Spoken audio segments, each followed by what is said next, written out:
திரைப்படம் எப்படி இருக்குது அப்படிங்கிறதுல இன்றைக்கி நம்ம இருக்கிற திரைப்படம் வந்து ராயன் திரைப்படம். இந்த படத்தை வந்து தனுஷ் தான் வந்து டைரக்ஷன் பண்ணி இந்த படத்தை வந்து வெளியிடுறார். சன் பிக்சர்ஸ் இந்த படத்தை வந்து இன்றைக்கி வெளியிட்டிருக்காங்க. இந்த படம் வந்து எப்படி இருக்குது, மக்கள் மத்தியில் இந்த படம் வந்து பெரிய அளவில் பேசப்படுமா அப்படின்னு சொல்லி நம்ம வந்து இந்த வீடியோவில் நம்ம வந்து பார்க்கலாம். கதை வந்து பார்த்திங்க அப்படின்னா வந்து அண்ணன் தனுஷ், அண்ணனுக்கு 2 தம்பி, அதுக்கப்புறம் தங்கச்சி. இவங்க 3 அண்ணன் தம்பிக்குள்ள ஒரு தங்கச்சி. அவங்க ஊர்லேருந்து பிழைப்பு தேடி வரக்கூடிய இடத்துல அதில் நடக்கக்கூடிய பிரச்சனைகள், அதை வந்து யாரை போட்டாங்க அப்படிங்கிறதா வந்து. ஏன்னா வந்து படத்துலேயே வந்து நீ எப்படா போட்ட வச்ச அப்படின்னு சொல்லி சூர்யா வந்து டபுள் மீனிங்கில் நிறையா அவருக்கு வந்து டைலாக் இருக்கும். அதெல்லாம் வந்து தேவையில்லாத சீன். வந்து எதுக்காக தனுஷ் வந்து அத்தனை பேரை கொள்கிறார், எதுக்காக வந்து அந்த மாதிரி வந்து ஒரு சிக்கன் ரைஸ் போடக்கூடிய ஒரு கடையில் தனுஷ் வேலை பார்த்துக்கிட்டு தம்பிங்க ஒருத்தனை படிக்க வைக்கிறார், தங்கச்சி என்ன பண்ணுறாங்க அப்படிங்கிறதே தெரியலை. அப்படியெல்லாம் வந்து ஒரு சாதாரண ஒரு மிடில் கிளாஸ் ஃபேமிலி அவங்களுக்குள்ளே நடக்கக்கூடிய பிரச்சனைகளை மையமாக வச்சு தான் இந்த வீடியோ நான் சொல்ல போகிறேன். வந்து கதை வந்து வழக்கமாக நம்ம பார்த்துக்கிட்டு வர தமிழ் சினிமாவில் வழக்கமான ஒரே ஒரு பழி வாங்கக்கூடிய ஒரு கதை அப்படின்னு சொல்ல முடியாது. யாரை கொல்றாங்க அப்படிங்கிறத இந்த முழு வீடியோவில் ஸ்கிப் பண்ணாமல் பாருங்கள். இந்த படம் எப்படி இருக்குது அப்படிங்கிறத கதையை முழுக்கவே நான் சொல்கிறேன். நேரடியாக கதைக்குள்ளே போயிடுவோம். ராயன் படத்தோட கதைக்குள்ளே தனுஷ் வந்து சிறு வயதில் வந்து தங்கச்சி வந்து பால்குடி மறக்காத தங்கச்சி, 2 தம்பிங்க. அவங்க அம்மாவை காணலை அப்படின்னு சொல்லிட்டு ஒரு சாமியார்கிட்ட போய் வந்து எங்கள் அம்மாவை காணலை அப்படின்னு சொன்னோன்னே, அவங்க அம்மாவை வந்து காணலை அப்படின்னு சொன்னோன்னே நைட்டு வந்து தங்கிட்டு நீங்கள் காலையில் போங்கப்பா அப்படின்னு சொன்னோன்னே அந்த பெண் குழந்தைய அந்த சாமியார் பலியிடுறதுக்காக, அதாவது தனுஷோட தங்கச்சியை பலியிடுறதுக்காக பிளான் பண்ணும்போது அந்த சாமியாரை கொன்னுட்டு தனுஷ் வந்து தம்பிங்களோட ஒரு வண்டியில் ட்ராவல் ஆகி சென்னை வரார்.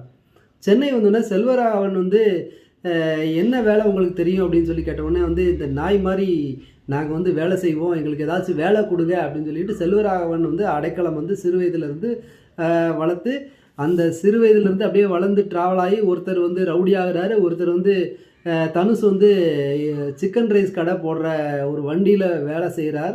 அதுக்கப்புறம் சொந்தமாக கடை வச்சு நடத்துகிறார். அப்புறம் அவன் தங்கச்சி, ஒரு தம்பி வந்து காலேஜ் படிக்கிறார். இப்படி வந்து அவங்க லைஃப் வந்து அவங்களுக்கு யாருமே கிடையாது செல்வராகவனை தவிர. கதை வந்து அப்படியே ஒரு ஓட்டம் ஓடிக்கிட்டு இருக்கு. இந்த பக்கம் வந்து சரவணன், இந்த பக்கம் வந்து எஸ்.ஏ. சூர்யா, 2 டீமு. இதை வந்து சரி கட்டுறதுக்கு, இவங்களுக்குள்ள சண்டையை மூட்டி சாகடிக்கிறதுக்கு பிரகாஷ்ராஜ் போலீஸாக வரார். இப்படி தான் வந்து கதையோட்டம் வந்து போகும்.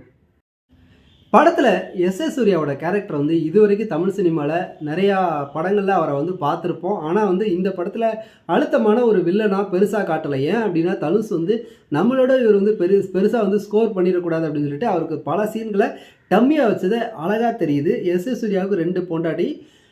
எஸ்.ஏ. சூர்யா வந்து அவரோட டீமில் உள்ள ஒவ்வொருத்தரையாக வந்து தனுஷ் வந்து சாகடிக்கிறார். ஒரு கட்டத்தில் வந்து தனுஷோட தம்பிங்க 2 பேரும் எஸ்.ஏ. சூர்யாட்ட போயிட்டு ஜாயின் பண்ணிவிட்டு எஸ்.ஏ. சூர்யா வந்து இவரை வந்து கொலை பண்ணுறதுக்காக சொன்னோன்னே அண்ணனே வந்து 2 தம்பி வந்து கத்தியால் குத்தி சாகடிக்க பார்க்குறாங்க. தமிழ் சினிமாவுக்கு ரொம்ப தேவையான ஒரு கதையை தான் வந்து தனுஷ் வந்து சொல்லியிருக்காரு. இன்றைக்கே அண்ணன் தம்பிங்க எல்லாருமே அடிச்சுக்கிட்டு சாகக்கூடிய நிலமையில் இந்த மாதிரி கதையெல்லாம் வந்து தியேட்டரில் அண்ணன் தம்பிங்க பார்த்தாங்க அப்படின்னா வந்து வெட்டுக்குத்து தான் வந்து நடக்கும். தமிழ் சினிமாவுக்கு இது மாதிரி கதையெல்லாம் கொண்டு வராதிங்க தயவு செய்து. அண்ணன் தம்பிங்க பாசத்தை எவ்வளோ வந்து பொழிகிற அண்ணன் தம்பிங்க இருக்காங்க. அது மாதிரியெல்லாம் படத்தில் நீங்கள் காட்டுனீங்கன்னா கூட தமிழ் இன்றைக்கி நார்மலாக இருக்கிற ஒருத்தர் வந்து அந்த படத்தை பார்த்தோன்னே அண்ணன் மேலே பாசமாக இருப்பான். அண்ணன் வந்து கஷ்டப்பட்டு தம்பிங்க 2 பேரையும் வந்து பெரிய ஆளாக்க பார்க்குறாரு. அப்படி உள்ள நிலையில் எதுக்காக வந்து பணத்துக்காக, தங்கச்சி கல்யாணத்துக்காக பணம் இல்லைன்னு சொல்லி தனுஷ் திட்டுறதுக்காக எஸ்.ஏ. சூர்யாவோட சேர்ந்துக்கிட்டு வந்து தனுஷே வந்து கத்தியால் குத்தி சாகடிக்க பார்க்குறதுலாம் வந்து தாங்கக்கூட முடியல. ஒரு சிக்கன் ரைஸ் கடை நடத்திட்டு வர தனுஷ் வந்து எதுக்காக வந்து கொலை பண்ணுறார் அப்படிங்கிறத அழுத்தமாக காட்டலை. அது ஒரு மிஸ்டேக்கு. 2வது தம்பிங்க 2 பேரையும் வந்து ஒழுக்கமாக வளர்க்கலை. அதனால் வந்து தம்பிங்க வந்து வில்லன்கிட்ட போய் சேர்ந்துக்கிட்டு அண்ணனே கொல்றாங்க. அதுவும் வந்து ஒரு தப்பானது. படத்திலே ஒரு ஆறுதலான விஷயம் என்ன அப்படின்னா வந்து ஏஆர் ரஹ்மான் மியூசிக்கில் உசுரேங்கிற சாங் மட்டும்தான் வந்து நமக்கு ஒரு ஆறுதலாக இருந்தது. தனுஷோட தங்கச்சியாக கேரக்டராக வரக்கூடிய சதுரங்க வேட்டையில் வந்து வந்த பொண்ணு வந்து பின்னி பெடல் எடுத்திருக்கும். அந்த ஒரு ஒரு 10 நிமிஷம் அண்ணனுக்காக ஒரு உருகிற, அதாவது அண்ணன் தம்பிங்க 3 பேர் அப்படின்னா வந்து அதில் வந்து ஒரு அக்கா தங்கச்சி யாராச்சும் இருந்தாங்கன்னா தான் வந்து அந்த பாசம்னா என்னன்னு தெரியும் அப்படிங்கிறத நான் அழுத்தமாக வந்து அந்த தங்கச்சி கேரக்டர் வந்து ஒவ்வொரு கேரக்டரையாக வந்து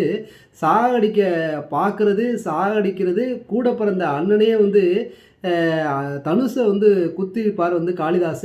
அவரே வந்து அண்ணனை எப்படி கொன்ன, இப்படி தானே குத்துன அப்படின்னு சொல்லி கிளைமேக்ஸில் குத்துற அந்த காட்சிகள் ஒரு ஒரு 15 நிமிடம். படம் வந்து 2.5 மணி நேரம் ஓடக்கூடிய படத்தில் 15 நிமிட காட்சிகள் தான் வந்து இப்போ பார்க்கக்கூடிய ரசிக்கக்கூடிய ஒரு இதாக இருக்கும். என்னதான் இருந்தாலும் கதை வந்து இது வந்து தமிழ் சினிமாவுக்கு தேவையில்லாத கதை. இந்த கதையை நான் எவ்வளோ வந்து நல்லா இருக்குன்னு சொன்னால் கூட வந்து மக்களுக்கு நிச்சயமாக தியேட்டரில் போய் ஏமாறுவாங்க. அதனால் இந்த படம் வந்து எப்படி இருக்குது அப்படின்னு சொல்லி நீங்கள் வந்து கேட்டிங்க அப்படின்னா நிச்சயம் வந்து தியேட்டரில் பார்க்குறதுக்கு ஒர்த்து கிடையாது. அண்ணன் மேலே வச்சிருக்கிற பாசம் மட்டும்தான் வந்து படத்துக்கு கூடுதல் பலம்.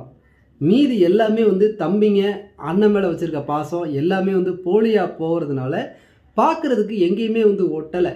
அதுதான் வந்து ஒரு மிகப்பெரிய ஒரு மைனஸ். ஏன்னா 2 தங்கச்சியை ரேப் பண்ணவங்க கூட தான் வந்து 2 அண்ணன்களும் இருப்பாங்க. தங்கச்சியை ரேப் பண்ணாங்கிறத தெரிஞ்சும் அந்த கூட்டத்தில் இருப்பாங்க. அது என்ன லாஜிக்குன்னு எனக்கு ஒன்றும் புரியல. ரேப் பண்ணியிருப்பாங்க, அதாவது விடிஞ்சா கல்யாணம், அதை கூட்டு போயிட்டு வந்து அந்த வில்லனோட ஆட்கள் வந்து சூர்யாவோட ஆட்கள் வந்து அவன் மேலே எனக்கு ஒரு கண்ணு, அதனால் நான் வந்து இது பண்ணிட்டேன் அப்படின்பா. இதெல்லாம் வந்து கூட இருக்கிற அண்ணனுக்கு தங்கச்சியை ரேப் பண்ணிவிட்டு அந்த காட்சியெல்லாம் வந்து அதை வந்து எப்படி வந்து அந்த காட்சியை வச்சாங்கன்னு எனக்கு தெரியல வந்து. அது மாதிரி வந்து மொத்தத்தில் இந்த படம் வந்து எப்படி இருக்குது, என்னோடய ரேட்டிங்கெல்லாம் பார்த்தீங்க அப்படின்னா 5க்கு 1 மார்க் தான் வந்து என்னால் போட முடியும். ஏன்னா எனக்கு எந்த படத்தில் எந்த காட்சியுமே, அதாவது அண்ணன் தம்பி உறவை ஒரு தப்பாக காட்டின உடனே வந்து எனக்கு வந்து இந்த படத்தில் வந்து எந்த இடத்துலையுமே ஒட்டலை. அதுலேருந்து விலகிருச்சு. தனுஷ் சாதாரண ஒரு ஆள் எதுக்காக வந்து இப்படி கொலை பண்ணுறார், எதுக்காக வந்து பிரகாஷ்ராஜ் வந்து வாரார் அப்படின்னு ஒரு காட்சி கூட இல்லாமல் இருக்குது. படம் நீங்கள் தியேட்டரில் போய் பார்க்குற மாதிரி இருந்ததுன்னா ஃபேமிலியோடு நிச்சயமாக பார்க்குறதுக்கு ஒருத்தான படம் கிடையாது. இந்த வீடியோ பிடிச்சதுன்னா லைக் பண்ணுங்கள், கமெண்ட் பண்ணுங்கள், ஷேர் பண்ணுங்கள். தேங்க்யூ.